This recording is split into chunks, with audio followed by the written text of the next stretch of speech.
Hello, my friend. Today I will tell you another long-forgotten legend. Close your eyes and let the magic transport you to Middle-earth. Our journey begins.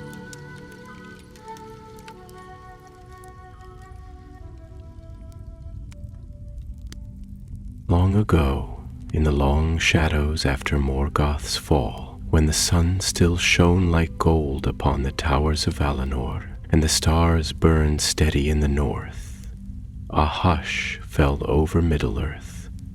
The great Dark Lord was no more. The war of wrath had shaken the world, and the might of the Valar had driven him into the void. The elves sang of peace, and the men of Númenor grew proud and strong. But shadows do not die so easily. Far to the east, beyond the reach of the sea winds, and far from the white shores of Aman, a presence lingered, not vast and terrible as Morgoth had been, but sly, patient, and cunning. Sauron, once the servant of darkness, wandered the world in secret. In those days he wore many names and faces, and few could see the fire that still burned in his heart. His master was gone, but Sauron had not been unmade. He had fled, yes, but not to hide. No, he had fled to plan. In the ruins of the north, where ice hung from the blackened peaks and the ground still trembled with old sorcery, the dark remnants of Morgoth's fortress Utumno still festered. It was there that Sauron believed his master's final gift lay buried. A secret not even the Valar had unearthed. A fragment of flame, bound and hidden before the war, containing the last vestiges of Morgoth's power. If he could find it, he might destroy it, cleansing the world forever, or he might take it for himself. And so he vanished from the sight of elves and men. Yet the Valar were not blind. In the high halls of the West, where time flowed differently, the lords of the West held council. Though they had sworn never again to interfere directly in the affairs of Middle-earth, they could not wholly turn away. A quiet peril was rising, not through war, but in the slow creeping of corruption. Arda, Lady of the Stars, spoke first. He goes not to heal, but to consume. His heart burns yet with ambition. If no hand moves against him, he shall rise greater than his master. But Manwë, the elder king, shook his head. It is not for us to act. We may not cross the sea again.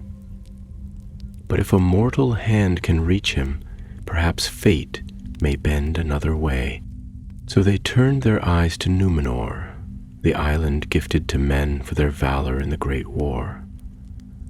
A land of tall ships and bright mines, where the blood of the Edain ran proud and noble. There, among the forests of Surontil, a young man trained in silence and shadow. His name was Thalanor, of the house of Beor. He was not yet counted among the captains of Númenor, nor was he known in the high courts. He had walked only a handful of paths beyond his homeland, yet he was brave and his heart burned with an ancient fire, the same fire that once lit the eyes of Beren, his forefather. And he dreamed strange dreams. Night after night, he saw a dark tower rise beneath the mountains, lit not by sun nor star, but by a glow like molten iron. A voice called to him from the shadows, deep and mournful, "Follow the fire."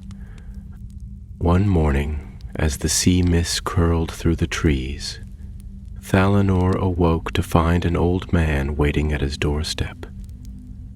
He was cloaked in gray, leaning on a gnarled staff, and his eyes twinkled with something both kind and eternal.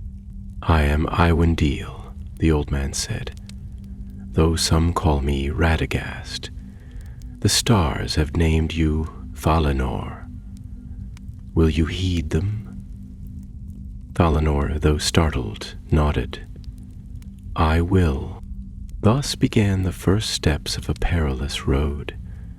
Radagast explained that darkness was stirring in the far north. Sauron, though unseen, had returned to Middle-earth. While many believed him lost or destroyed, the wise knew better. His trail was hidden, his purpose unclear, but all signs pointed to Autumno's forgotten ruins. If Sauron reaches what lies beneath the mountain, Radagast warned, he may claim a fire that should never burn again. "But what can I do?" Valinor asked, struggling to grasp the weight of such a quest. "You are a spark of light," Radagast said, placing a hand over the young man's heart. "And it is often the smallest lights that pierce the deepest shadow." Valinor did not answer at once. He stood, staring into the distant hills, where the trees swayed like whispering ghosts.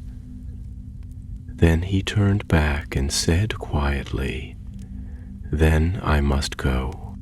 He did not go alone. Radagast called upon others, strange companions from distant lands.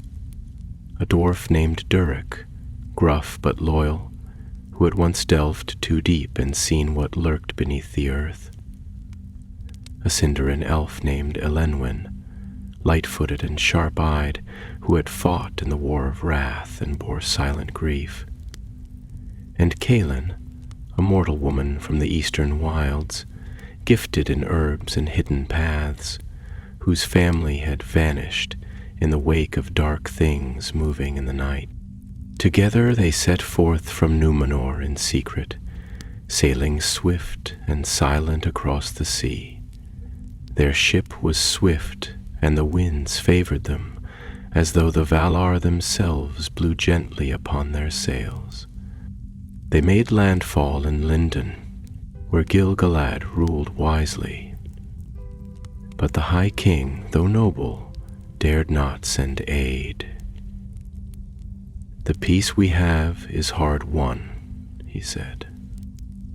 "If Sauron rises, then we shall act. But I will not provoke the storm." Though Thelenor and his companions pressed northward alone, into lands few dared tread, they passed through the ruins of Angband, where the bones of dragons still rested beneath the ash. They crossed the withered heath, where trolls and worse things prowled by night. And all the while Thalinor felt it, a pull, a presence just ahead, like a breath that never ceased.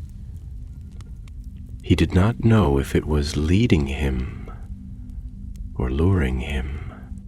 One night, as they camped near the foot of the Iron Mountains, Elenwen spoke softly beneath the stars.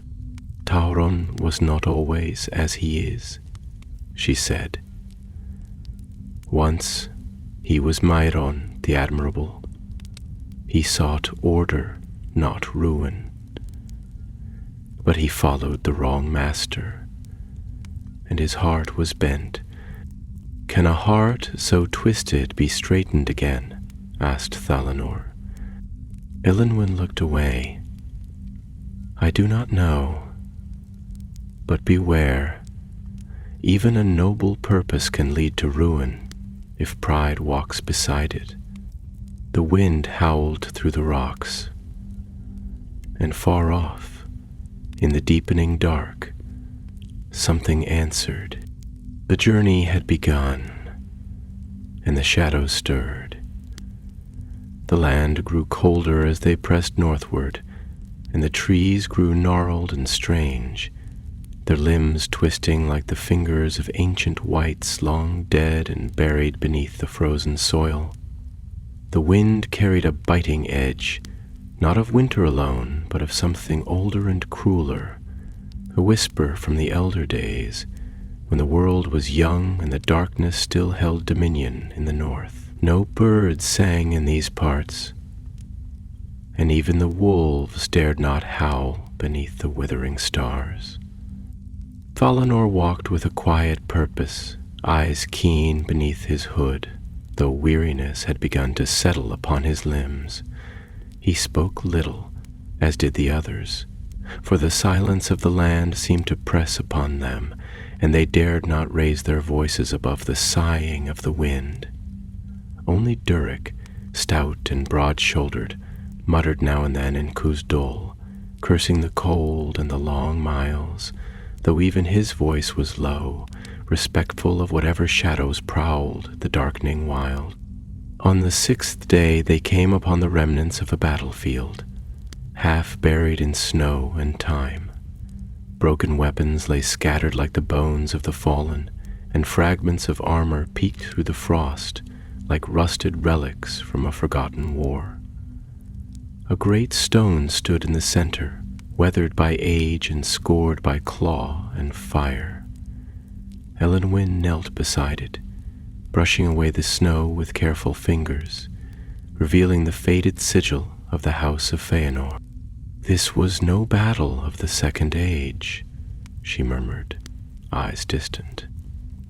"Here the sons of elves and men stood against the remnants of Morgoth's beasts. See, there a spear of Númenorian make, and over there the helm of a Noldo captain." Durek spat into the snow and shook his head. "Bah, ghosts and bones. Let the past stay buried, I say." But Thalanor lingered, his hand resting upon the ancient stone. He felt no warmth in it, no echo of valor or triumph, only a lingering dread, the memory of death and futility. The wind sighed again, and he thought he heard voices, faint, broken whispers, as though the spirits of the fallen still wandered here, unquiet in their rest. They left that place in silence and marched on.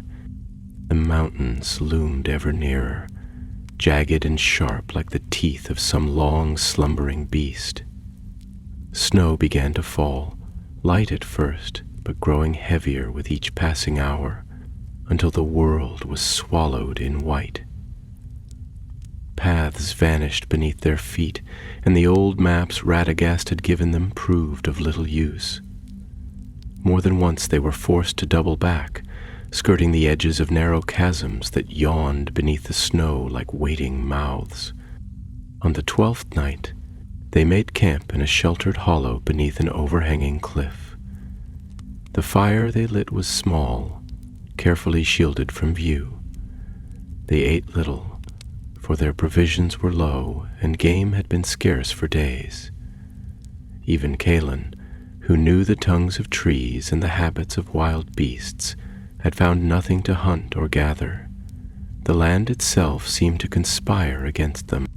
It was then that Elenwen rose and walked to the edge of the hollow, her eyes fixed upon the north. Snow clung to her cloak like silver dust, and her breath curled in the air like smoke. Thalanor followed, wrapping his own cloak tighter about himself. "What do you see?" he asked, his voice hushed. She was silent for a long while before she spoke. "A light, far off, like fire upon a mountain's brow, too distant to be flame, and too steady to be storm." Valinor narrowed his eyes and looked, but he saw only darkness and the drifting snow. Yet he believed her, for the elves see far, and their senses are keener than those of mortal men. "That is where we must go," she said at last, her voice firm. "The light is not natural. It draws us, whether we will it or no." The next day they climbed. The slopes of the northern mountains were cruel and treacherous, worn jagged by age and war. Old scars still marred the cliffs where dragons had once raked their claws, and the air was thin, heavy with the weight of forgotten sorceries. They found an old dwarven path, half connaxed and perilous, carved into the rock like a wound. Durik took the lead, his axe at the ready, muttering darkly about ancestors who had built such roads, and the madness that had driven them to do so. At the pass's summit, they came upon a sight that stole the breath from their lungs. A great chasm split the earth, miles wide, its depths lost in shadow. Across it, on a sheer mountainside, rose a black spire, twisted and unnatural as though grown rather than built. It pulsed faintly with a red glow, like embers beneath skin. Smoke curled from its peak, and though the sky above was clear, the clouds gathered thick and low above the tower, circling it like vultures over carrion. "That," said Radagast grimly, "is not of this age." "Sauron," Felinor whispered, his hand tightening upon the hilt of his sword. "He's here." But even as he spoke the name, the ground beneath their feet trembled, and a deep sound rolled across the mountains like distant thunder. A roar, or perhaps a cry, long and terrible, rising from within the earth. Then came the scent, a foul sulphurous stench that stung the eyes and filled the mouth with bitterness. Kaelin gasped and stumbled back, her face pale. "Something is stirring," Radagast said. "Something ancient and restless. He has awoken what should have remained buried." "We must go down," Felinor said, his voice resolute. "There is no path," Elenwen replied, frowning. "Not unless we cross the chasm, and that way is death." "Not for dwarves," Durik muttered. "I see signs of old stonework. There may be a bridge deep below." Radagast nodded slowly. "Then let us find it. But take care. These mountains remember their masters, and they are not kind to trespassers." As they began the descent, Felinor felt the pull once more, stronger now, insistent like a chain of fire about his heart. It was not merely the tower that drew him, but something within it, something vast and silent, waiting to be found. And as they vanished into the gorge's shadows, the light on the mountain top flared brighter, and a voice, cold and soft as falling ash, whispered in the wind, "You are not the only one who seeks the flame. Beneath the towering peaks of the Iron Mountains, where light seldom pierced the snow-swathed heights, and the echoes of the world above faded into distant murmurs, the company descended into the bones of the earth. Their way was narrow and steep, hemmed in by cliffs that loomed close like the walls of a forgotten tomb, and the air grew colder with each step, not merely from the deepening frost, but from a presence that seemed to seep from the stone itself, a dread that pressed down upon their hearts with the weight of unseen watchers. Durik led them by torchlight, his boots firm upon the broken remnants of a stone path carved in ages past by dwarven hands, though those hands were long since turned to dust. The walls bore the marks of their labor still, chiseled runes faded by time, and sculptures whose faces had been worn smooth by wind and water, or else defaced by claws. Now and then they passed a brazier, ancient and cold, its basin filled with ashes that crumbled at a touch. Once they came upon the skeleton of a beast, its skull horned and split, with blackened bone and shattered fang, as if slain by great force, though no weapon was left beside it. They spoke little as they went, for even the sound of their footsteps seemed loud in that haunted place, and voices carried too far, returning, twisted by the depths. The flickering of the torches cast long, wavering shadows against the rock, and more than once Valinor thought he glimpsed movement at the edge of the light, only to find nothing when he turned. Radagast walked behind them, muttering quietly in a tongue none but Elenwen could follow, his staff held high, its tip glowing faintly green as though warding off the darkness. Kaelin walked close to him, her hand upon the hilt of the slender blade she bore, her eyes ever watchful, for she, too, felt the eyes of the unseen pressing in around them. Elenwen brought up the rear, her bow unstrung but ready, her gaze darting from stone to shadow with the keen vigilance of one who had walked long through lands steeped in peril. After many hours, though how many none could rightly say, they came at last upon the bridge. It stretched across a gorge that split the heart of the mountain, its depth unfathomable, a void filled with shifting smoke and the faint, distant sound of dripping water, or perhaps of something else, breathing far below. The bridge was narrow, fashioned from black stone that gleamed dully beneath the torchlight, and its surface bore rooms that glowed faintly red, as though warmed from within by hidden fire. Jarek stepped forward, examining the edges of the structure with a practiced eye. "This is old stone," he said at length, placing a hand upon one of the support columns. "Crafted in the elder days, before the fall of Nogrod. It will bear our weight, though I like not the look of it." Elenwen approached and laid her hand upon the runes, her expression grave. "There is magic here, not dwarven alone. Something has been woven into the stone, some binding or curse." Radagast crouched beside her and studied the markings with a furrowed brow. "A ward, perhaps, laid to hold back what lies beyond. Or perhaps to keep the unwary from crossing. It may not welcome us."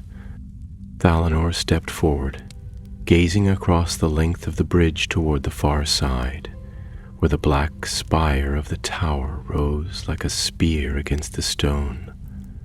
The flame atop it flickered now and then, sending ripples through the shadows, as though the very mountain breathed with it.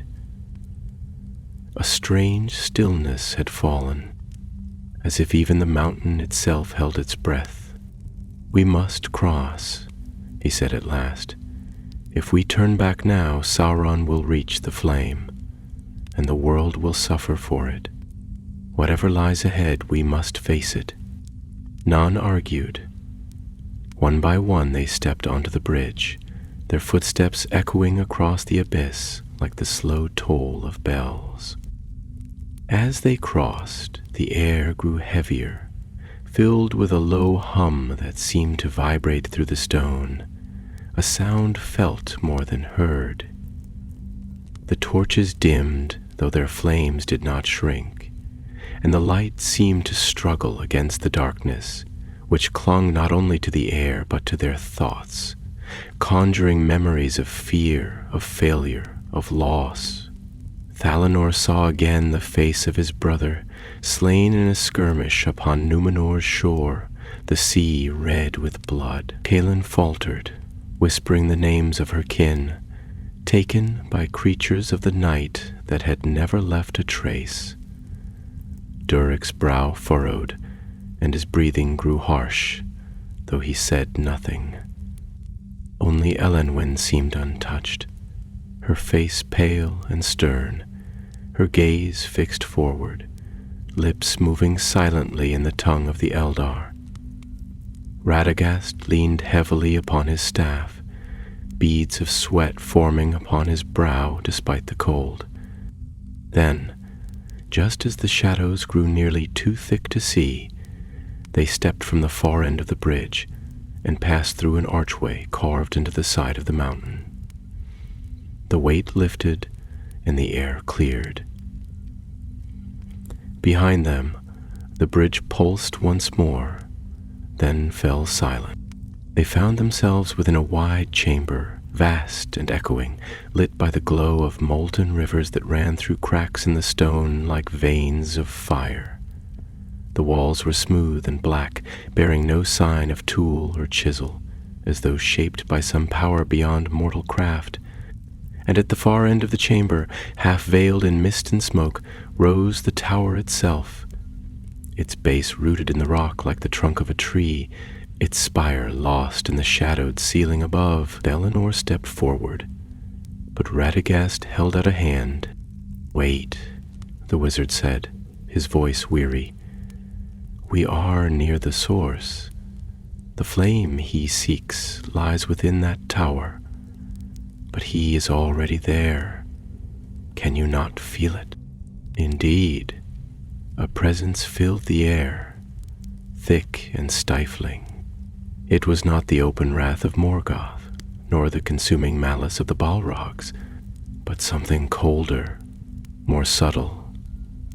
It was will, purpose, ambition cloaked in silence, a mind vast and coiled like a serpent, watching from behind unseen eyes. Suddenly, a figure stepped forth from the mist. He was tall, taller than any man, clad in black robes that shimmered like smoke, his face hidden by a hood. In one hand he bore no weapon, yet his presence struck like a blade. When he spoke, his voice was calm, almost kind, yet every syllable carried a weight that pressed upon the heart like iron. "You have come far," he said, "and for that I honor your courage. But you're too late." Elenor stepped forward, his hand upon his sword hilt. "Sauron." The figure inclined his head, and though his face remained hidden, Elenor felt the smile. "I have many names," he said. "But if that is the one you know, then let it be so." Radagast's staff flared with sudden light, casting the chamber into sharp relief, but Sauron did not flinch. He raised one hand, and the light dimmed. "You do not understand what lies within this tower," he said. "It is not a weapon of war, nor a throne of dominion. It is a vessel of choice, a fire left by the one who shaped the world in wrath, a fire that may yet be turned to healing or to greater ruin.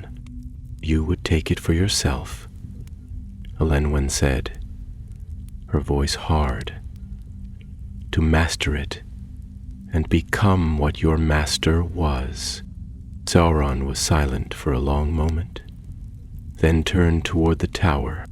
"Perhaps," he said at last, "or perhaps I seek to end what he began, to burn away all darkness, even if I must burn with it."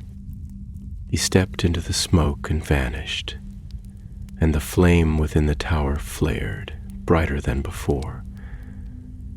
The companions stood in silence, as if bound by an unseen chain. their eyes fixed upon the swirling vapors that had swallowed Sauron whole. The flame within the tower's heart pulsed like the beat of some slumbering power, slow and immense, its light flickering across the stone with the hue of molten gold mixed with shadow. It was not the bright flame of hearth or forge, nor the cleansing fire of Anor that rose each dawn over the sea, but something older, deeper, filled with a hunger that whispered of beginnings and endings alike. Talinor felt the presence of it, not in the air, but in his blood, as though the tower itself called to him, bidding him enter and behold what no mortal should. A heaviness settled on his limbs, not born of weariness, but of some ancient sorrow that hung upon the place like dust upon forgotten bones. He turned his gaze to Radagast, who stood motionless, his brow furrowed, staff pressed firmly against the ground as if the touch of the rock beneath his feet might anchor him from being drawn inward.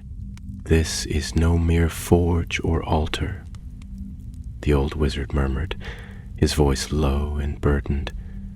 "This is a place of choosing, shaped in secret by the will of Morgoth long before the world was broken. Whatever lies within was made not to destroy, nor to heal, but to change. It is a crucible, one that reshapes whatever enters it." Jurek tightened his grip upon the haft of his axe, though his face showed unease, a rare expression for one of his kind. "Then it is madness to let him reach it. If this fire bends the spirit as a smith bends metal, Sauron will not be tempered. He will be reforged into something worse than we have yet seen." Kaelin turned to Thalinor, her eyes dark with urgency. "Then we must follow. We cannot allow him to remain alone with such power." Elenwen, whose gaze had never left the place where the shadowed form of Sauron had vanished, nodded slowly. "There will be no second chance. If he binds that flame to his will, there shall be no rising against him in the days to come." Without waiting for further word, Thalinor stepped forward, passing through the veil of mist with his sword drawn. The coldness of it clung to his skin like a breath of the void, and the sounds of his companions faded behind him, muffled and distant, as though he passed into another world altogether. The walls of the tower closed around him, not made of stone but of some darker substance, smooth and seamless, like obsidian veined with pulsing fire. The light flickered along its surface, and it seemed to move, not with wind or breath, but with thought. The corridor he walked was circular, winding slowly upward in a spiral that defied the shape of the tower as seen from without. The very air was strange, filled with murmurs, snatches of voices that seemed to come from the stones themselves, or from his own memory, though twisted and broken. He heard the laughter of his mother, long dead, the cries of his comrades upon the battlefield, the voice of a child he had once saved from drowning, all mingled with whispers of power, of promise, of terrible clarity. At length he came to a door, if door it could be called. It was a great circle of black metal, untouched by rust, its surface bearing no handle, no keyhole, only a single sigil at its center. The Eye, lidless and ever watchful, carved in such a way that it seemed to look upon him even as he moved. As his hand approached, the door opened soundlessly, revealing a vast chamber beyond. There, at the heart of the tower, upon a dais of polished stone, the flame burned. It was no ordinary fire.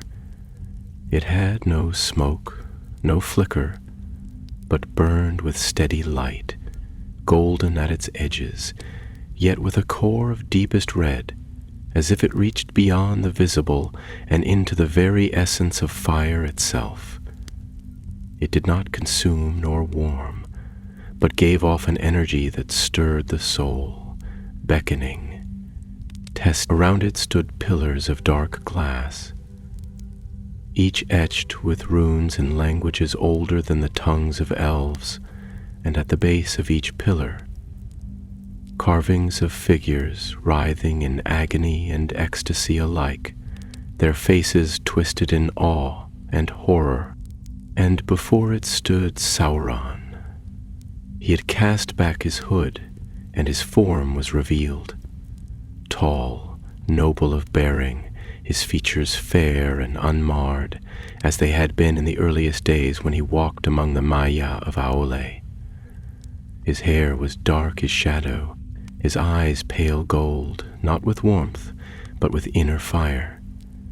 In that moment, he did not seem a creature of terror, but of tragic majesty, a fallen star that still remembered its light.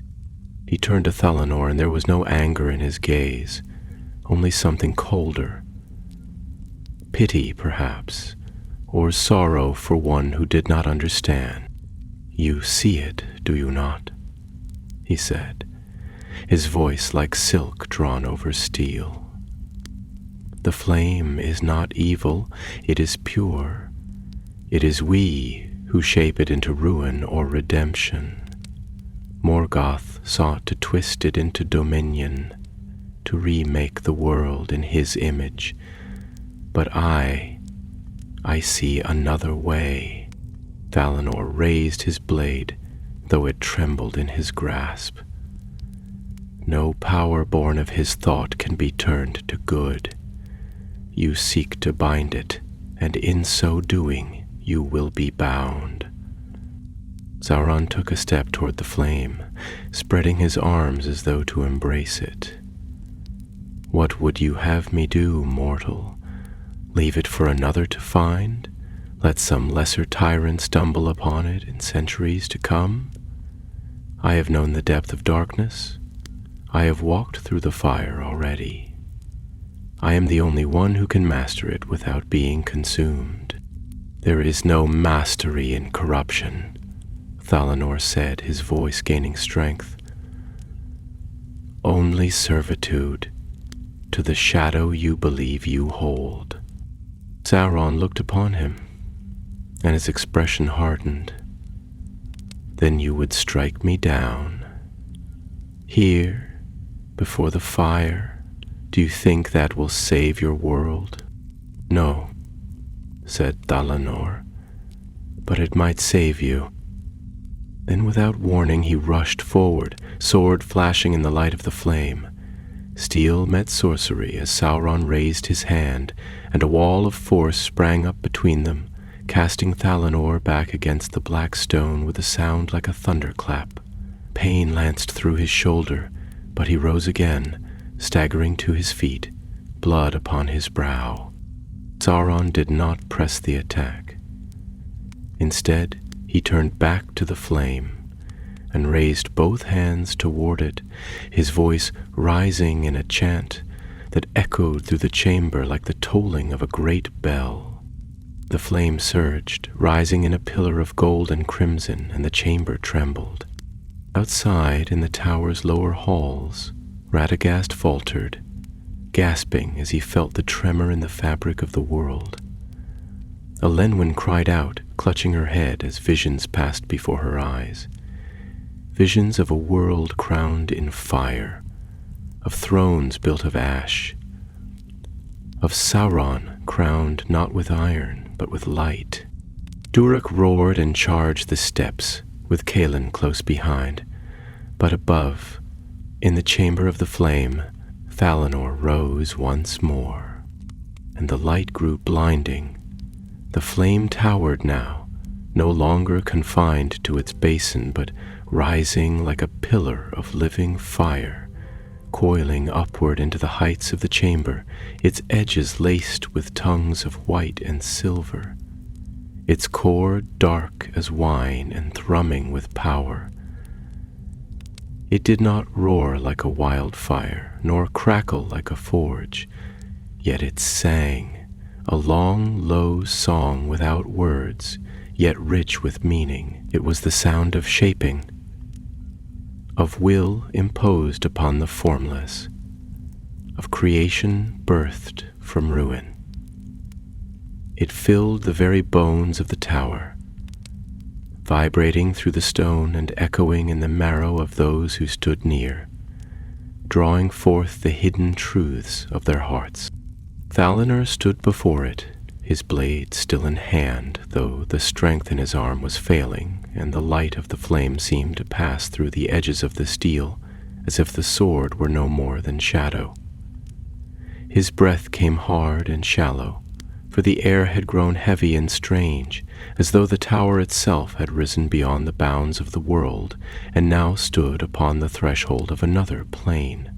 He could not tell if the flame gave light or stole it, for all that was not the flame lay wrapped in gloom, and only the fire's reflection danced in his eyes.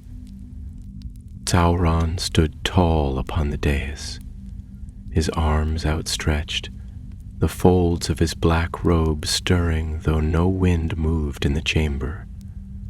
His voice rose again in that ancient tongue, older than Quenya and crueler than the black speech, a tongue that had no place in the mouths of men or elves, for it had been born in the mind of Melkor when first he rebelled against the music. With each word spoken, the flame pulsed brighter, and the pillars around the chamber responded in kind, casting forth runes that shimmered in the dark like stars glimpsed from beneath a storm-tossed sea. Radagast and the others burst into the chamber even as the light reached its zenith. They paused for but a moment, overcome by the sight, and then Durek gave a mighty shout and raised his axe. But before he could take a step forward, the flame swelled, and a wave of force struck the chamber, driving all but Sauron and Thalinor to their knees. Thalinor pressed forward, dragging himself toward the dais with every shred of strength he could summon.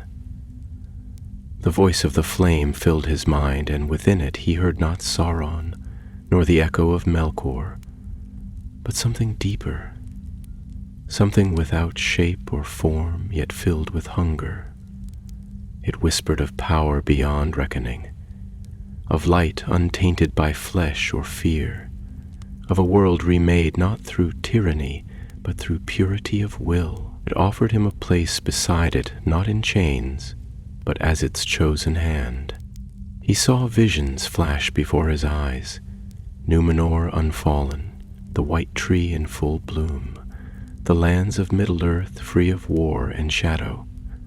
He saw the Dark Lord cast down, not in battle but in fire, unmade by a power even he could not master. He saw himself as a king of peace, crowned not by sword but by wisdom, wielding a light that burned away all falsehood. But then he saw the cost. He saw his companions broken and changed, their faces emptied of choice. He saw the mountains scorched and the rivers boiling, all twisted in service to a singular vision. He saw a world where there was no war, but no freedom either. A stillness that came not from peace, but from domination disguised as harmony.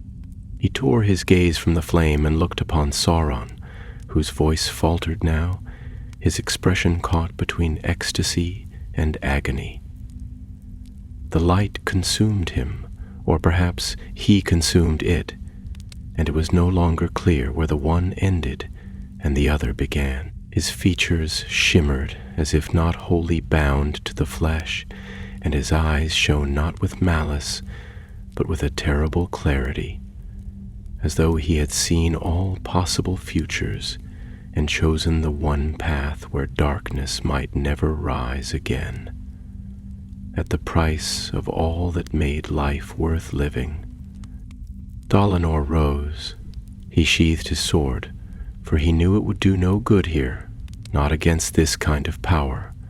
He stepped onto the dais, though the fire licked at him and the runes blazed with protest. Each step was a trial, for the flame sought to read his heart, to bend his will, to see if it might break him and claim him instead. But he held fast, not with hatred or fear, but with the quiet, stubborn strength of those who walk in the light without seeking glory. He was no great lord, no mighty sorcerer, no chosen champion of the Valar. He was a mortal man, born of earth and sorrow, and it was that very nature which shielded him now. He reached out, not to the flame, but to Sauron. His hand closed upon the Dark Lord's wrist, and in that moment a jolt of power surged through him, searing and cold, like plunging into the heart of a storm. Their eyes met, and time seemed to halt. Within that instant, Thalonor saw what remained of Maeron, the Maya who once sought to bring order to chaos, who had loved beauty and craftsmanship, who had not desired dominion until he had despaired of mercy. "Tauron," he said, "not as an enemy, but as one who grieves. You do not need to fall further to rise again." A cry tore from Sauron's lips, whether of anguish or rage, Thalonor could not tell. The flame recoiled, flickering violently, and the song broke into a shriek. Light and shadow twisted together, and the runes upon the pillars flared white and shattered, sending shards of crystalline stone crashing to the floor. A wind rose from nowhere, howling through the chamber, and the tower groaned as if straining against its own foundation. The fire split. It cleaved down the middle like a great wound opening in the heart of the world, and from it burst two shapes, one dark, one bright, swirling in a spiral of gold and crimson, battling for form. The flame, no longer contained, struck the dome above and burst through it, sending a column of fire into the sky. The mountain shook. Outside, the snow upon the peaks gave way in thunderous avalanches, and the birds of the high crags fled in panic. A light was seen by the elves in Lindon and the men of the northern wilds, a pillar of flame rising like a sword through the clouds, and many feared the end had come. Within the tower, the flame shuddered and collapsed, falling inward like a dying star. The light faded, the runes turned to ash, and the song ceased. Thalonor fell to his knees.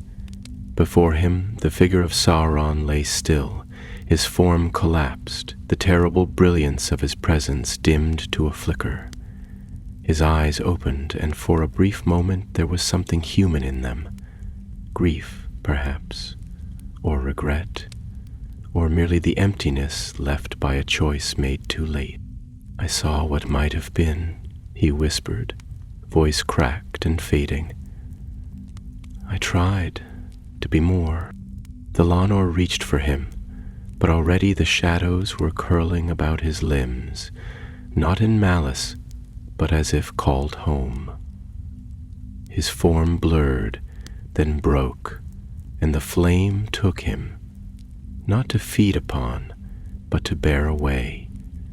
In a final breath of light, he was gone. The chamber grew still.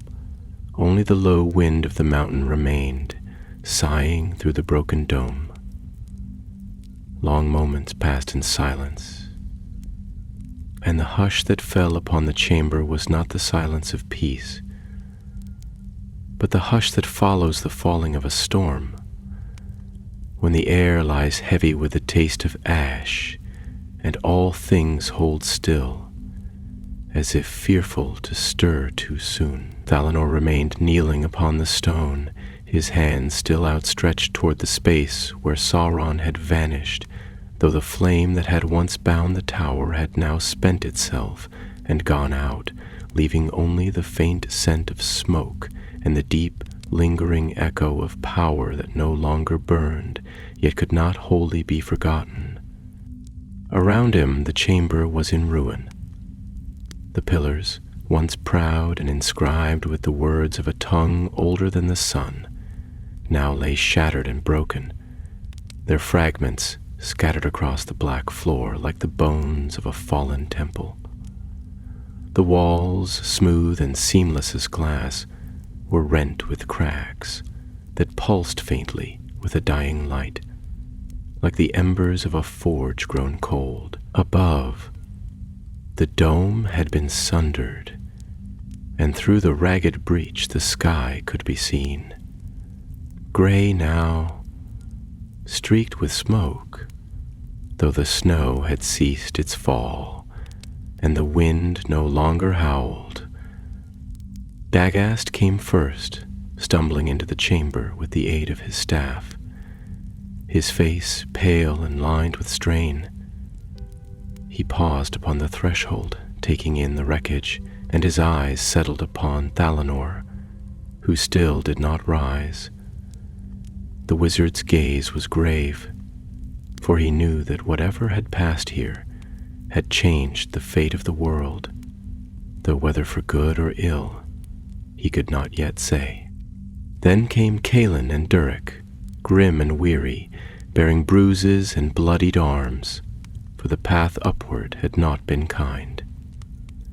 Elanwen followed last, silent as a shadow, her steps light despite the burden of sorrow she bore.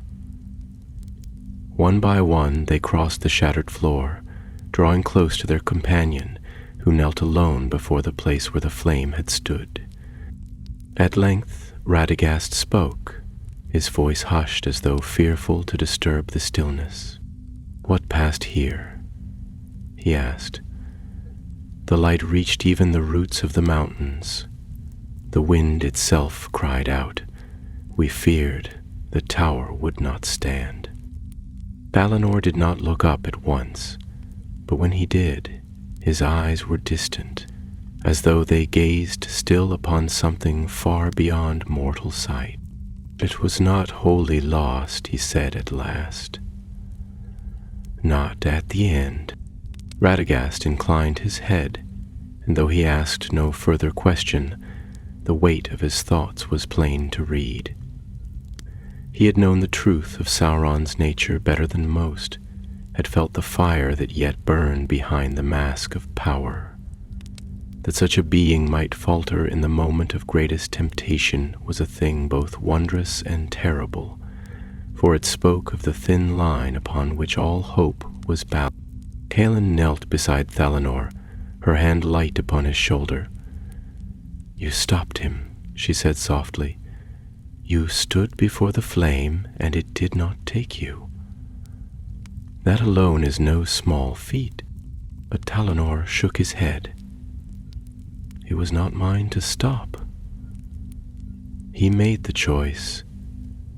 Whether it was redemption or only another mask, I cannot say. But the flame is gone. Whatever he intended, he took it with him." Dirk grunted, and his voice when it came was like stone grinding on stone. "Then let it be buried. These mountains have had enough of fire." Elanwen turned her gaze upward to the sky through the broken dome. "Let the stars look again upon this place. For long it has hidden in shadow, but now the veil is torn, and the heavens may judge what we cannot."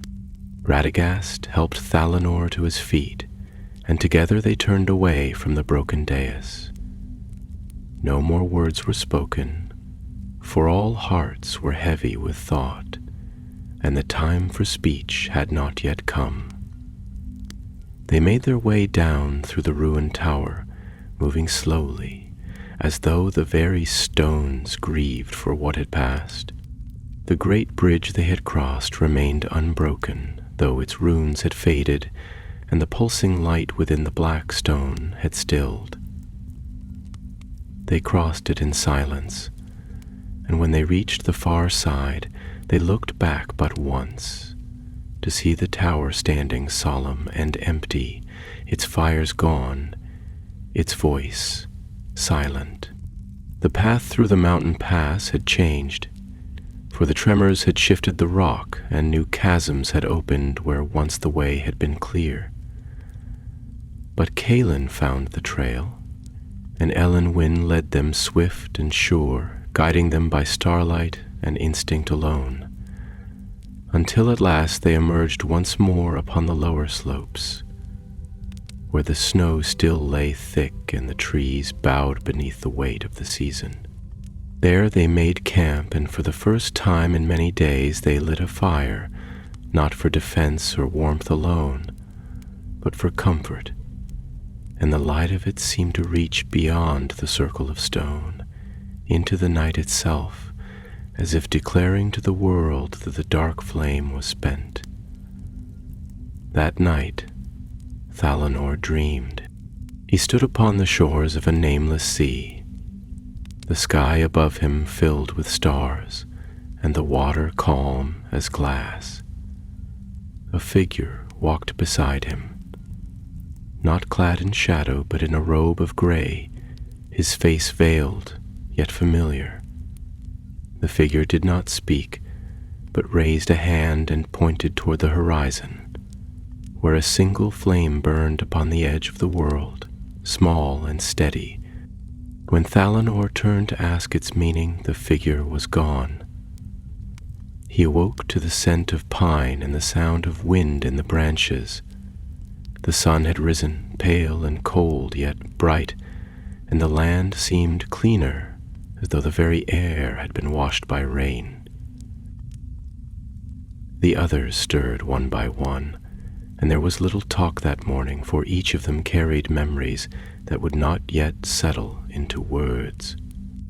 They descended from the mountains, leaving behind the realm of shadow and ruin, and came at last to the lands of the north, where word had already begun to spread of a light in the sky and a quake that had shaken the deep places. The elves of Lindon received them with wonder and unease, and though Gil-galad asked many questions, he offered no judgment, only a solemn nod, when Thalanor spoke of the flame and its end. And in time they returned to Númenor, where the white ships waited and the gulls cried above the harbors of Ravenna. There they parted, one by one, each to their own path, though bound forever by what they had seen and done. Durik returned to the halls of stone beneath the mountains. Elenwen passed westward with the ships of her kin, and Caelan faded into the eastern wilds, where the forests still knew her name. Thalanor remained. He walked often in the woods near his home, and though his blade was sheathed, he kept it well honed. The dreams still came, of fire, of choice, of a voice that was not wholly gone, but he did not fear them. He bore them as a torch is borne through darkness, not to spread the flame, but to light the way. And thus ended the first telling of what passed in the north after the fall of Morgoth, when Sauron, heir to a darker will, stood before a fire that could unmake the world, and for a moment chose not to let it burn. Time moved on, as it always does in Middle-earth, slow and solemn, yet ever flowing. The tale of the fire in the north, though spoken of in hushed tones, and remembered by few, began to drift into the mists of half-forgotten legend. For men are not creatures of long memory, and even elves who walk the ages often leave such stories to the keeping of songs and scrolls. Yet in the high halls of Númenor and among the wise of Lindon there were still those who pondered the meaning of that fire and the fate of the one who had stood before it and vanished. In the house of Beor, upon the eastern slopes of Sarontil, where pine and ash whispered through the hills, Thalanor dwelt in quiet, neither seeking renown nor fleeing it, but walking with the stillness of one who has seen too much to remain unchanged. The years passed gently in that place, and though his form remained strong and his eyes keen, there was a gravity about him now that had not been there before, an air of listening, as though he stood ever at the edge of some distant song whose music others could not hear. He spoke little of his journey, save in fragments, and then only to those he trusted with the weight of what had been wrought. For he had learned that not all truths are meant for every ear, and that some powers once known become difficult to forget. Yet neither was he burdened by fear or guilt. He lived as a man who had walked through fire and emerged tempered, though not unscathed. Often he would walk alone to the cliffs overlooking the sea, where the white gulls cried and the wind blew sharp from the west. There he would stand for long hours, gazing toward the distant horizon, where the clouds gathered like great ships upon the sky, and the sunlight danced upon the waves like 1,000 forgotten dreams. And sometimes, when the wind came strong from the east, bearing the scents of pine and old snow, he would feel again the chill of the northern mountains and the memory of the tower and the choice that had been made. It was on one such morning, gray and chill, when the sea mist rolled thick upon the land, that a rider came bearing news from the east. The horse was weary, dust upon its flanks, and the rider cloaked and hooded, but swift was his passage, and his words bore weight. For strange tidings had come from the lands beyond the misty mountains, where wandering folk spoke of lights in the sky and voices in the deep places of the earth.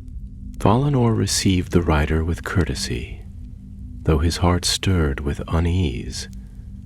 The words brought to him were troubling indeed.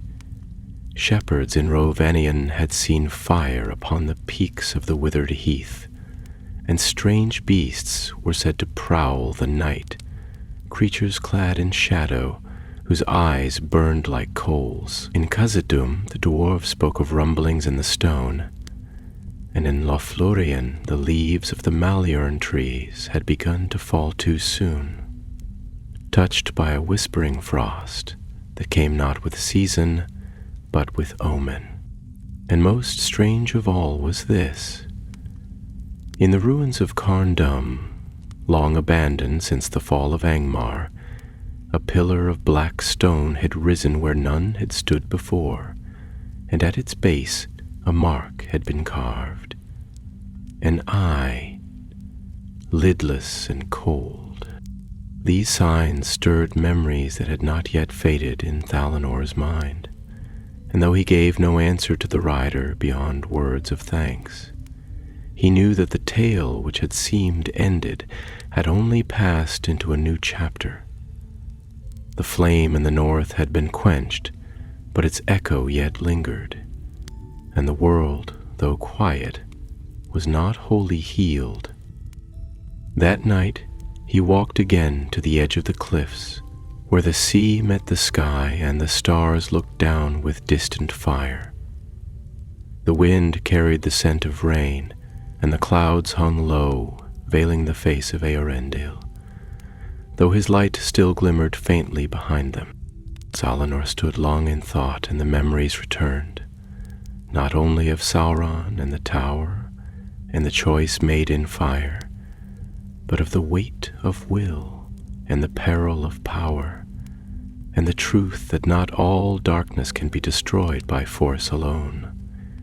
He remembered the moment when Sauron had faltered, and the flame had recoiled, and the shadow had turned inward. He had seen not victory, but mercy. Mercy given, not deserved.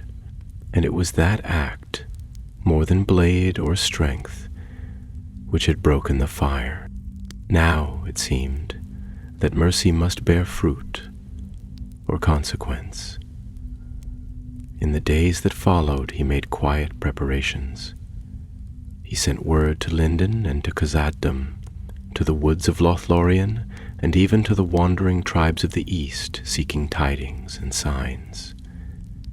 He read once more the ancient scrolls kept in the houses of lore, where the names of the Maiar were recorded, and their doings set down in ink and song. He sought not the glory of a new quest, but the truth of what had been left undone, for he understood now that the flame had not been the end of Sauron, but his turning.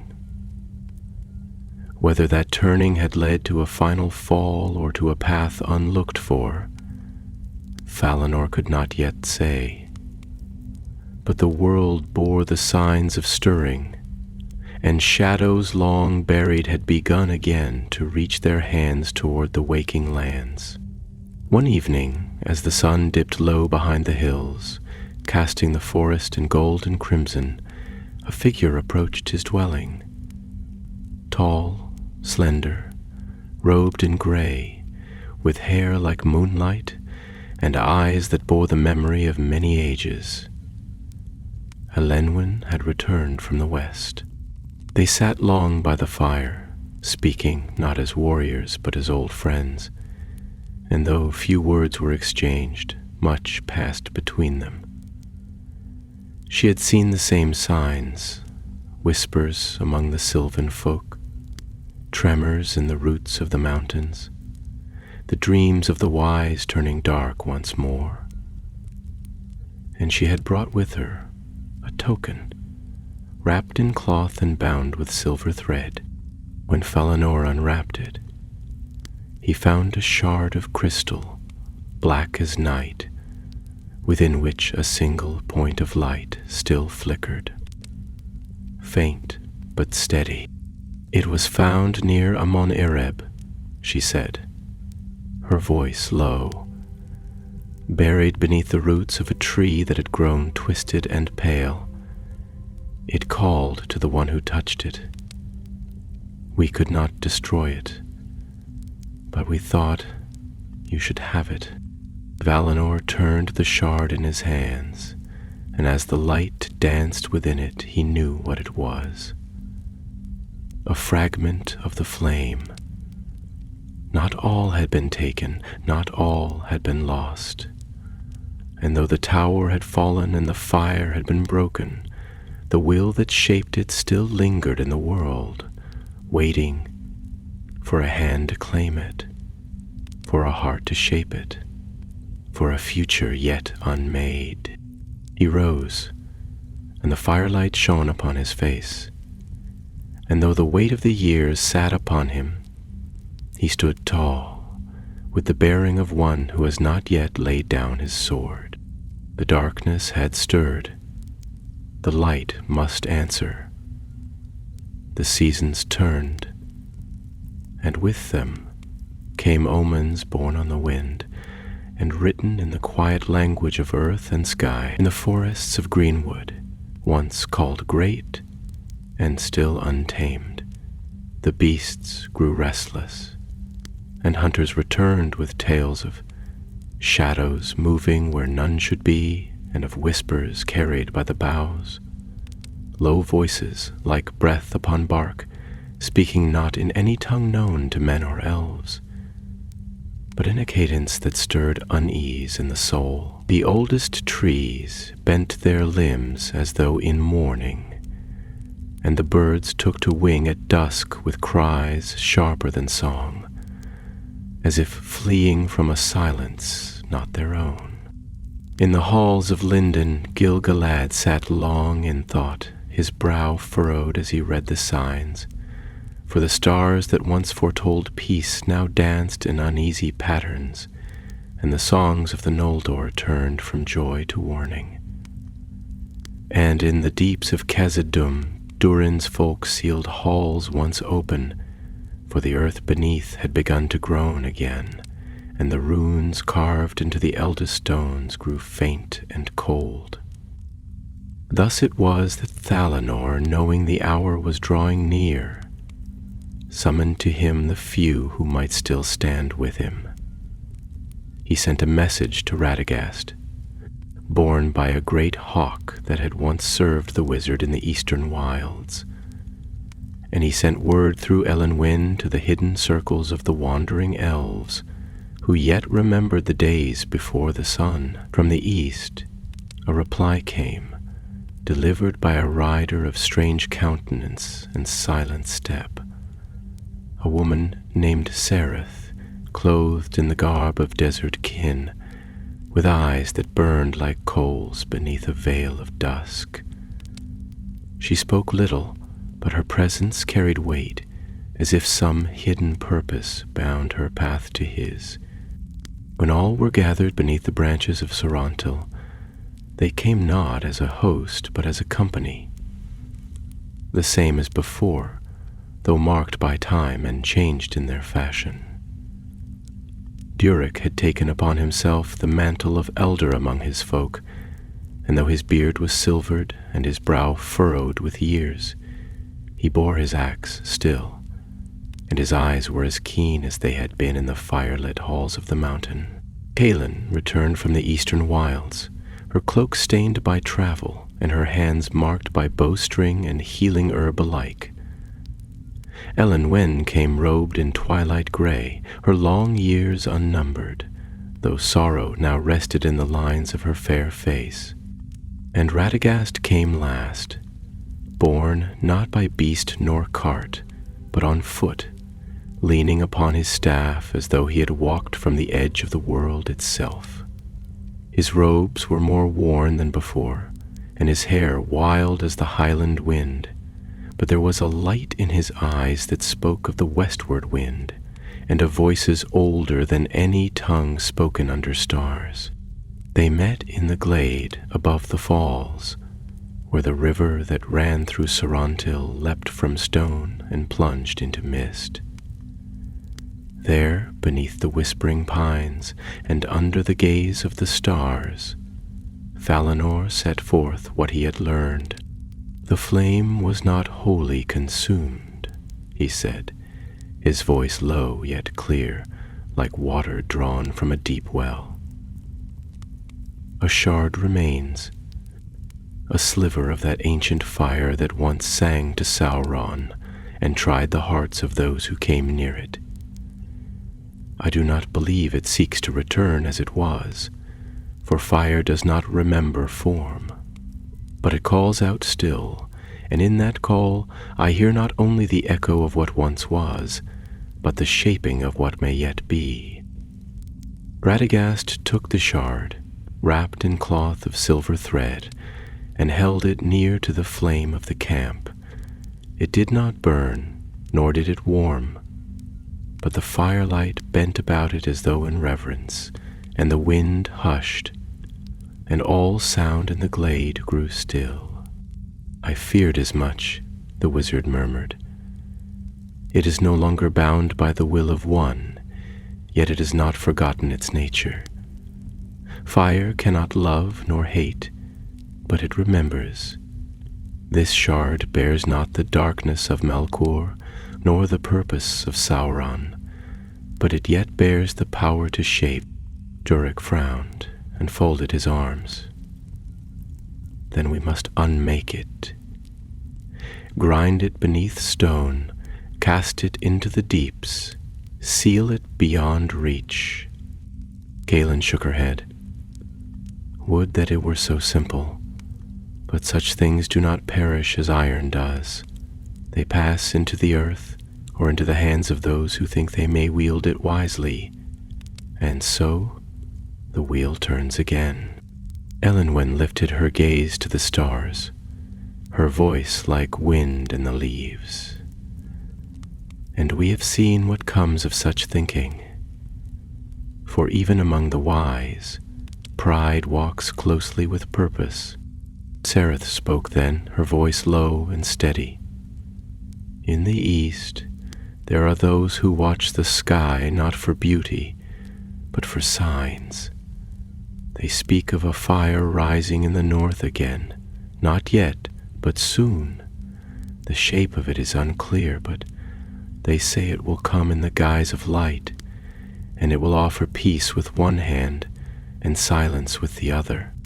Valinor looked upon each of them in turn, and he saw in their faces the same truth that weighed upon his own heart, that though they had scattered to the corners of the world after the tower fell, they had not truly escaped its shadow. The flame was not merely a fire of destruction, it was a test, and the world, it seemed, was not yet done with trials.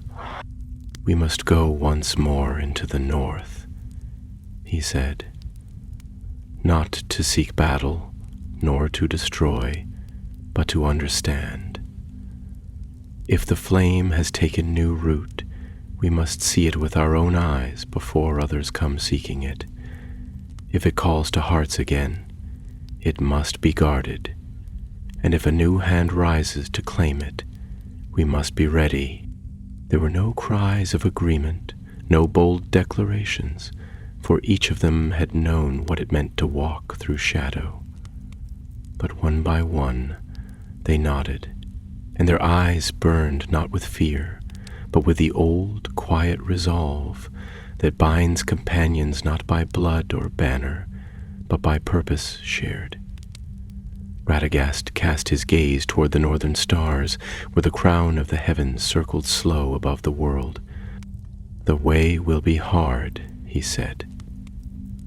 "The lands have changed, and the wounds of the world do not heal without cost." Valinor nodded. "So be it. We do not go seeking glory. We go because we must." And so, beneath the boughs of Sauron, they prepared once more for a journey into forgotten places. They gathered what lore could be found. They armed themselves not only with steel, but with wisdom, and they sent word to those few who might yet aid them in secret. For in the far north, in the lands where winter never fully sleeps and the mountains whisper to the stars, something was stirring, a memory, a promise, or a danger reborn. And though the world had turned since the fire first fell, the choice between light and shadow had never been a matter of past alone. Now, as before, the fate of many would turn upon the will of the few. Northward they journeyed, passing once more into the forgotten lands that lay beyond the wide vales and the watchful peaks of Ered Luin, where the old roads were broken and the names of places faded from the tongues of men. Their company was small, and they rode not with banners nor in fanfare, but in quiet and with purpose, for theirs was no errand of conquest or pride, but a seeking of signs, of remnants, of truths buried in the ice and stone of the elder days. They followed not the paths of traders or wanderers, but the lines drawn by shadow and silence, which only those who had once faced such things could trade. The lands into which they passed were empty of folk and void of song, yet they were not lifeless. The hills rose pale and weathered, clothed in frost and moss, and the forests stood in hushed vigil beneath skies that bore no warmth. Creatures moved there still, wary and fleet, and the eyes of wolves sometimes glimmered beyond the trees. But there was little malice, only wariness, as if the land remembered pain and had turned inward in silence. The winds blew low and mournful, bearing the scent of old snow and stone long undisturbed, and the rivers they crossed murmured softly in forgotten tongues. They traveled by day and camped by night, and the rest was uneasy, for dreams came often, dreams of towers rising again, of eyes in the dark and voices that called without name or shape. The shard of the flame they bore was wrapped in many bindings, held within a casket of iron and silver, yet still it pulsed faintly, not with light but with thought.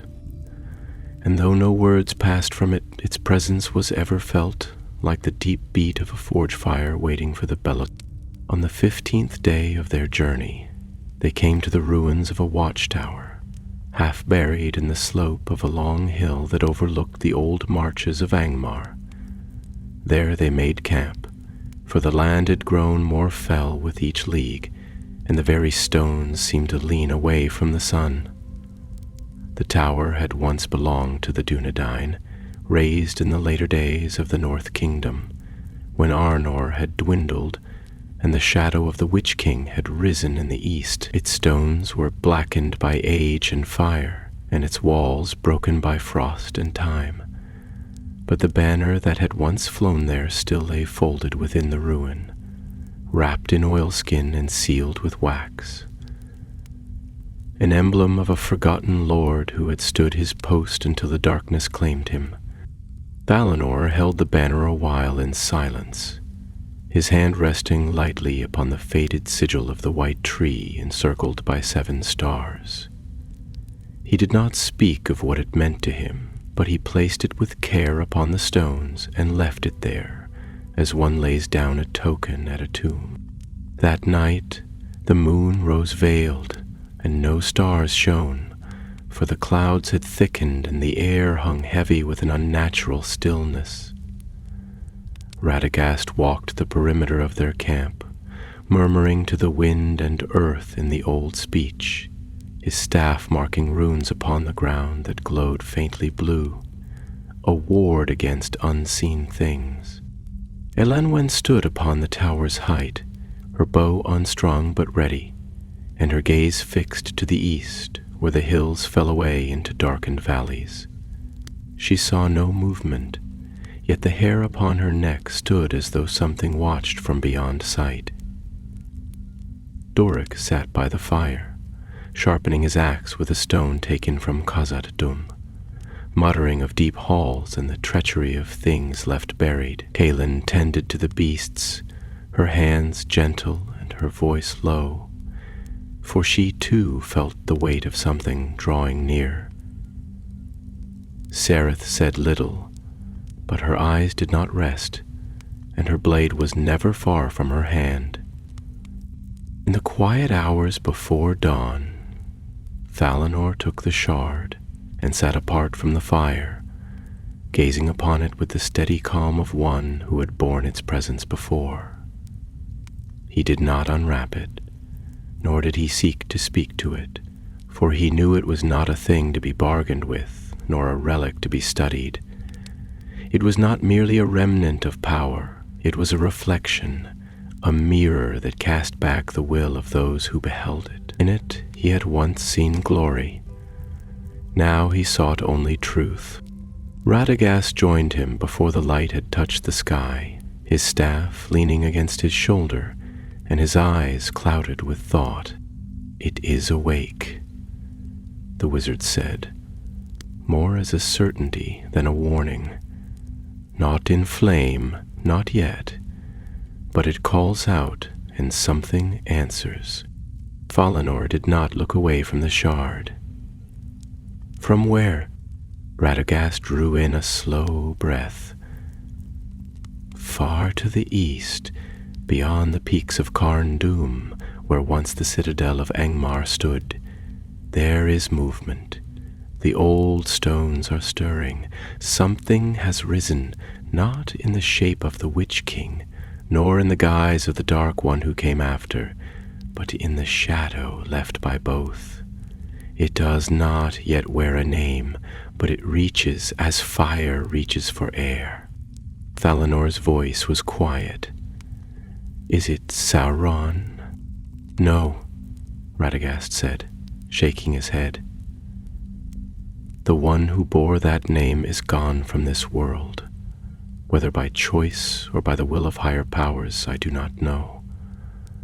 But the echo of him lingers, his thought, his longing, and there are those who would shape that echo into form again, believing they do good." Valinor looked up, and the shard gleamed faintly in the darkness. "And if they succeed?" Radagast did not answer at once. His gaze drifted to the east, where the first light of day crept over the mountains like fire upon stone. Then the fire returns, he said, and with it the choice. As the sun rose, thin and cold, the company broke camp and continued eastward, their path leading through long valleys and over ridges where no road ran.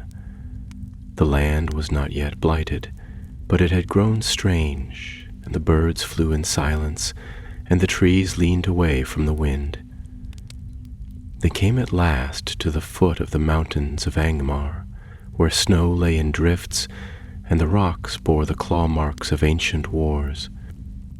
There they saw it, a spire, not tall as the tower they had faced in the north, nor crowned with flame, but sharp as a spear and black as midnight, rising from the broken earth where once a fortress of ice and iron had stood.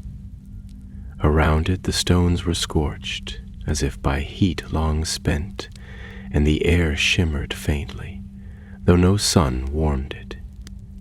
Valinor felt the shard pulse in his pack. The flame had found a new root, and something had kindled it.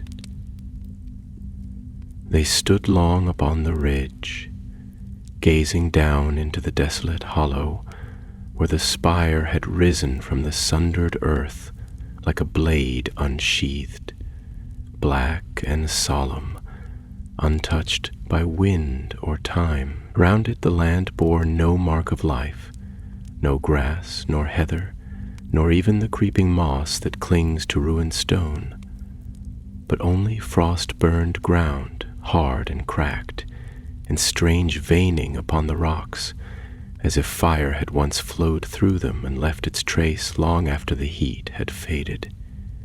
A silence lay over that place, deep and unmoving, the kind that settles not from peace, but from watchfulness. The company descended with care, their steps sure yet quiet, for the very air discouraged haste. It was not a dread like the pits of Angband, nor the raw malice of Barad-dûr in its prime, but a waiting, a stillness of purpose that had not yet declared itself. The spire rose from the center of a broken court, half ringed by ancient foundations, now scattered and shattered, though the lines of their making could still be traced by keen eye. Eowyn moved among them, her fingers trailing over the stones, and her voice came soft and low as she named them. This was once a gathering place, perhaps not a fortress in full, but a watchpost of the realm of Angmar. Here stood the outer circle of the Witch King's reach, but these stones are older than his time. They were taken from ruins more ancient still, stones of fallen Númenorian craft, blackened and reforged. Durek grunted, kneeling to examine one of the fragments. This cut is not the mark of frost or age. This was cleft by heat and force, too clean for battle, too unnatural for weather. The fire rose from within. Radagast turned his gaze to the spire. It was not built. It grew, shaped not by chisel or tool, but by will, called forth from the bones of the earth. There is no mortar in it, no joint nor seam. It is a single thing. Cirith stood apart from the others, her cloak wrapped tightly about her, her eyes never leaving the spire. Then it is not a place. It is a sign, a banner without a name. Valinor approached the base of the spire, where the rock curved inward like the petals of a closed flower. There was no door, no threshold, but there upon the stone had been carved a mark, not with hand or hammer, but as though burned into the very surface. It was not the eye, nor any rune of the elves or the dwarves, but something new yet old, an image of a flame, stylized and tall. its crown wreathed in circles of stars. He reached out and placed his palm against it, and as he did, the shard within his pack grew warm, and he felt again the presence that had once filled the tower in the north. Not full, not risen, but near, as a shadow seen from the corner of the eye. He drew back, and the warmth faded. "We are not the first to come here," he said. "Someone has already awakened what lies beneath." They made camp that night not within the hollow but upon a higher ledge, where the rocks gave shelter from the wind and the spire could be watched without descending into its presence. No fire was lit, for though the cold bit deep, none wished to see flame flickering in this place. They spoke in hushed tones, voices low and wary, and many glances were cast westward, toward the hills from whence they had come, though no sound nor sign of pursuit troubled them. In the hour before midnight, Elenwen rose and went to the edge of the ledge, her eyes fixed not upon the spire, but upon the stars. She stood thus for long, unmoving, until at last Radagast came and stood beside her. "They shift," she said softly, "as if the heavens themselves are uneasy." Radagast nodded. "There are powers abroad again that were once broken, not reborn in the fashion of the Dark Lords of old, but drawn from the fragments they left behind. Thought, memory, ambition. They do not die as flesh dies.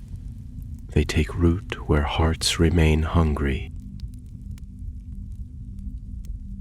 "Do you believe," she asked, "that this is the work of those who served him still?" "No," said Radagast after a moment. "I believe this is the work of those who feared him. And in their fear, they seek now to forge a light more terrible than the darkness they knew. A fire not of hatred, but of control." Valinor joined them then, his cloak drawn tight, the shard in his hand. It pulsed gently, as if aware of what was spoken, and though it gave off no heat, its presence weighed upon the air like an unshed storm. "This flame is not of Sauron," he said. "Not now, but it remembers him, and whoever seeks to claim it does not wish to follow in his path. They wish to do better, and that is a peril deeper still." Kaelin, who had been listening from the fireless ring, stirred then and rose. "We must enter the spire." Durik grunted and stood. "Aye, no use circling the shadow forever. If we are to learn what moves, we must face it."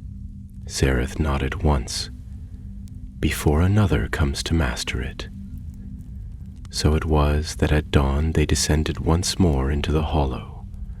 The clouds hung low, and the light that filtered through them was pale and sharp, casting the ground in a hue like iron washed in snowmelt.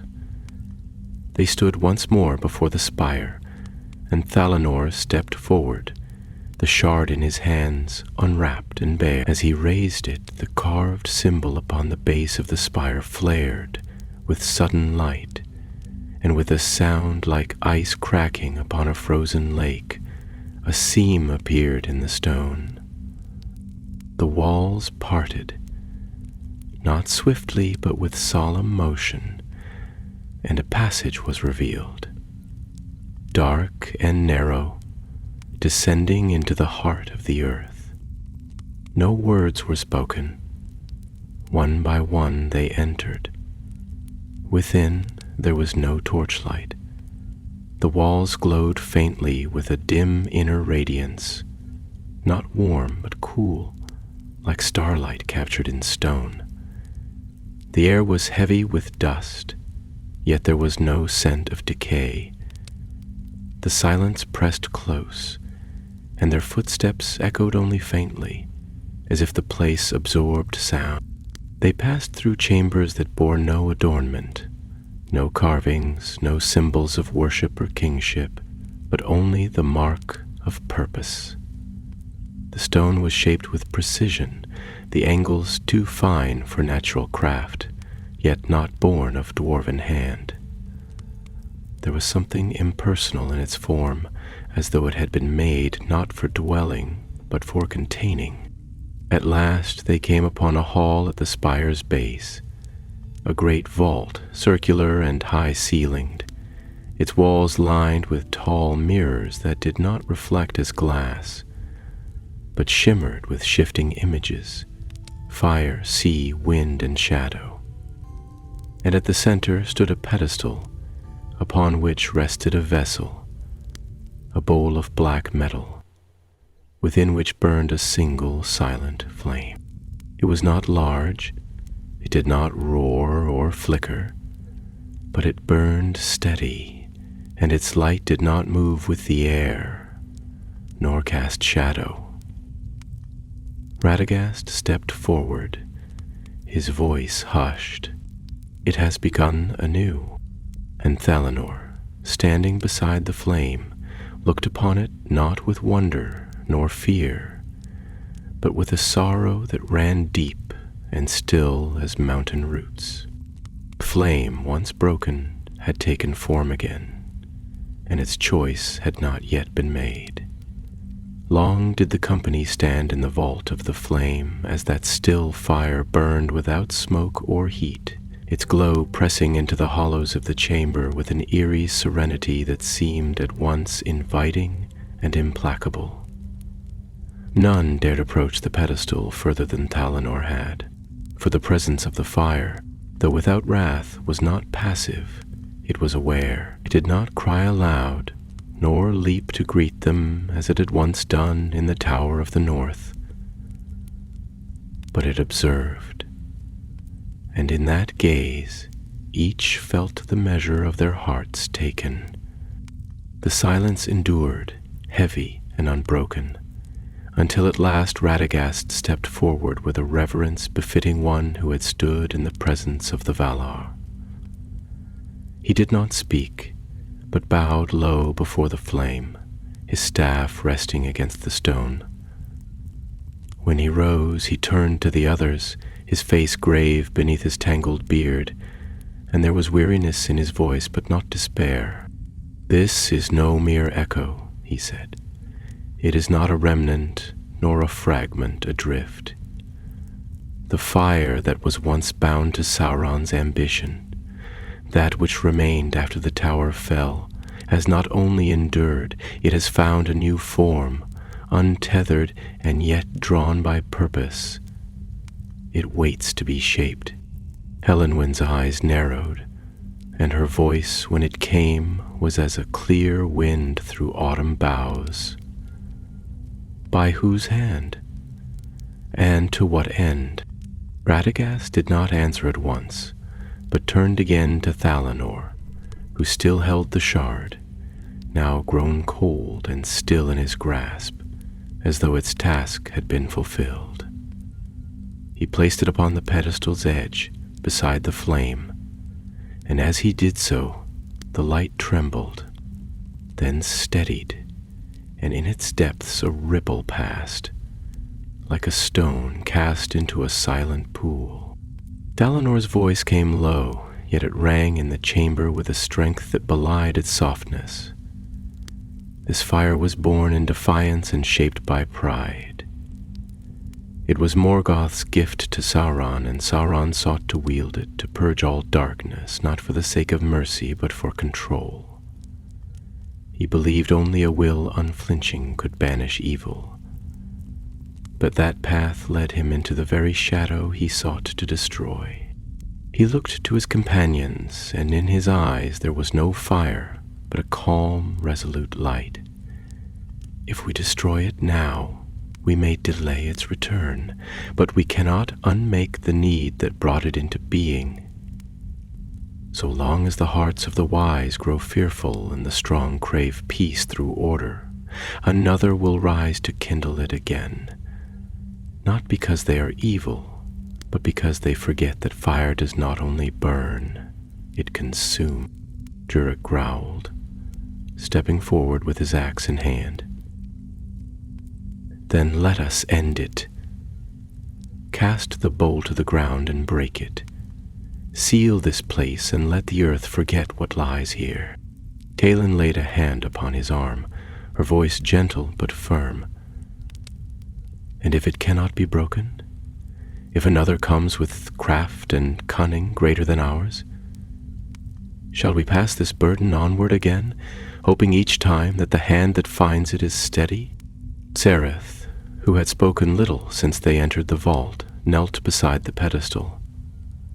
Her dark eyes reflected the flame, and in her gaze there was no fear but a sorrow that came from long memory. In the east, she said, we have stories of a fire that sleeps, a flame that bears no name but dreams of waking and chooses its bearer not by strength but by clarity. There were those who thought it myth, but I have seen the dreams it leaves behind. Radagast turned to her, his brow raised. You dreamed of this? She nodded.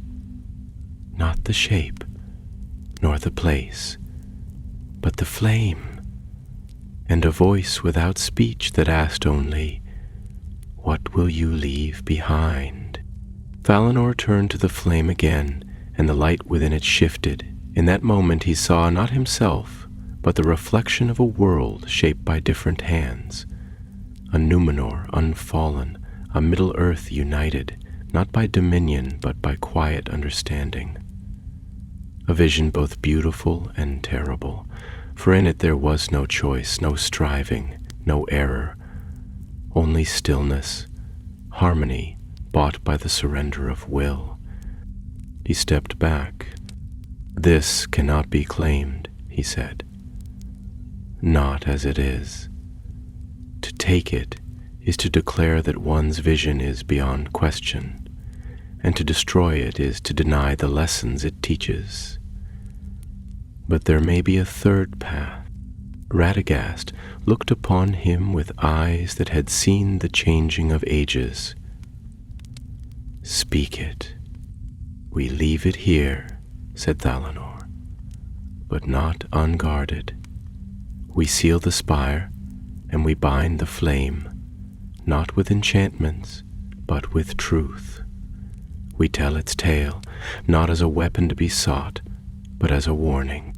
That power born of fear will never yield peace, and fire cannot shape a world fit for life unless it serves the light and not the hand that wields it. Elenwen inclined her head slowly.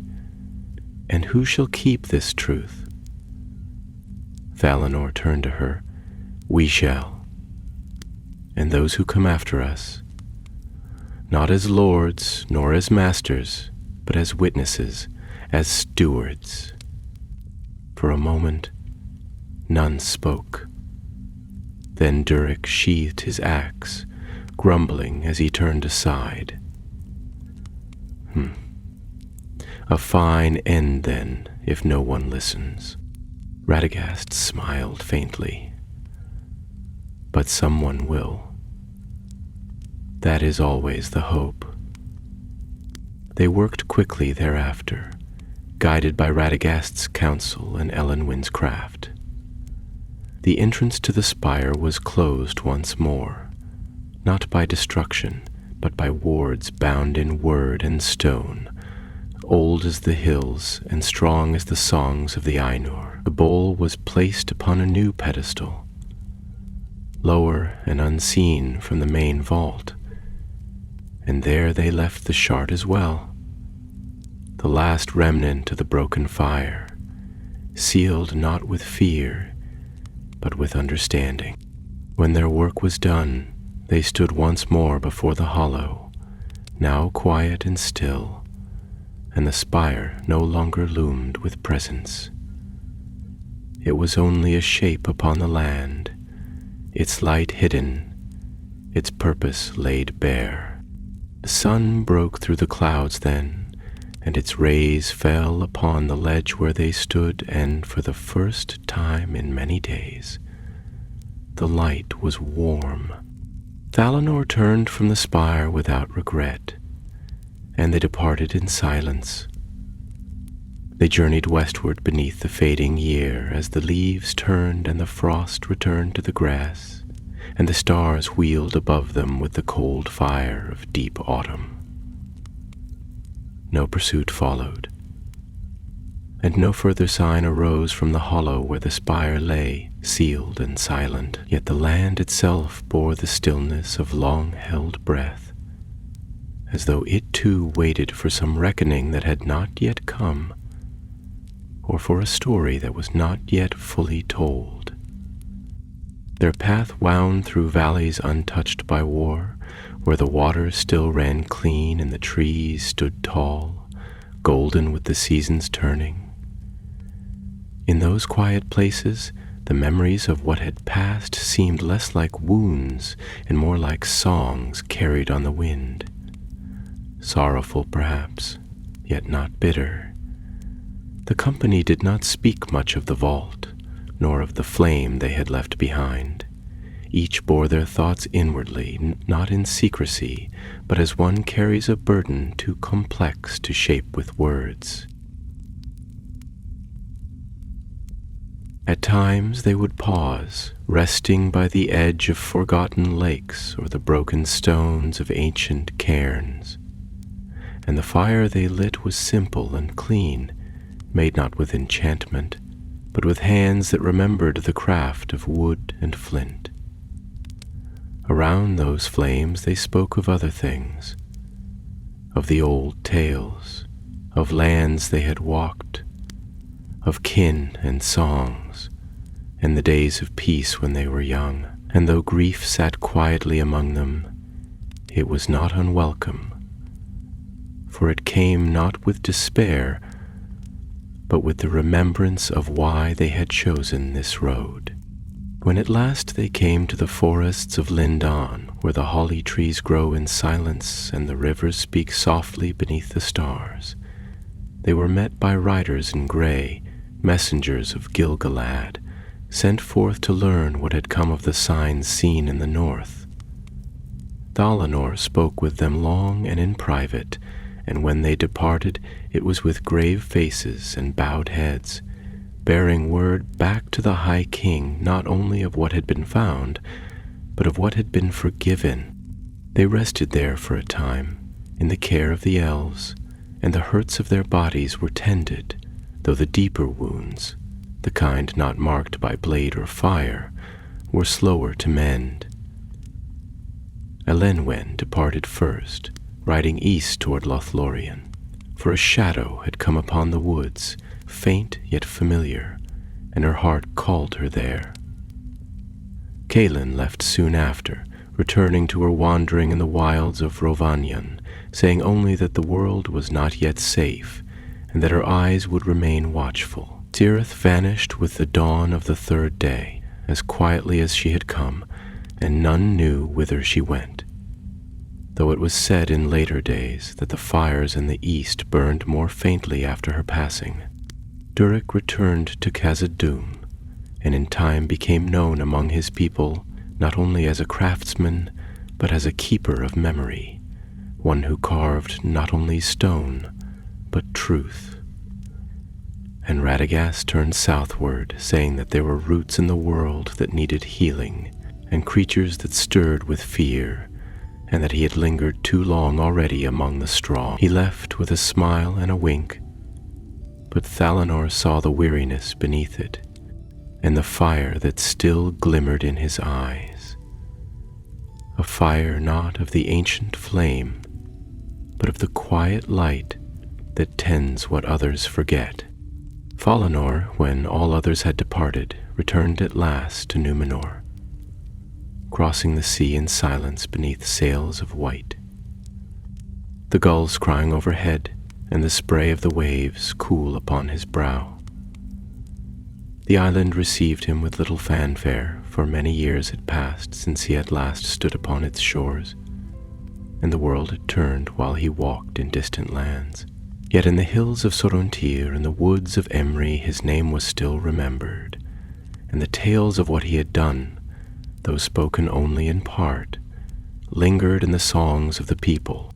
He did not take up arms again, nor wear a mantle of command.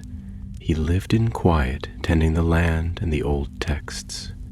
And he built a small hall overlooking the sea, where the stars could be seen most clearly and the wind carried the scent of the west. There he received visitors from time to time, young rangers seeking wisdom, lore masters bearing scrolls, even elves who had not yet taken ship and who wished to speak once more with one who had touched the edge of great peril and not been consumed. But mostly he listened. He listened to the wind and the waves, to the voices of the trees and the murmur of the stars. And when dreams came, dreams of fire and will, of light that bends and darkness that cloaks, he did not fear them, nor did he turn away. He remembered. For Thalonor understood now that to resist the shadow is not only to fight against its rise, but to guard against its echo within oneself.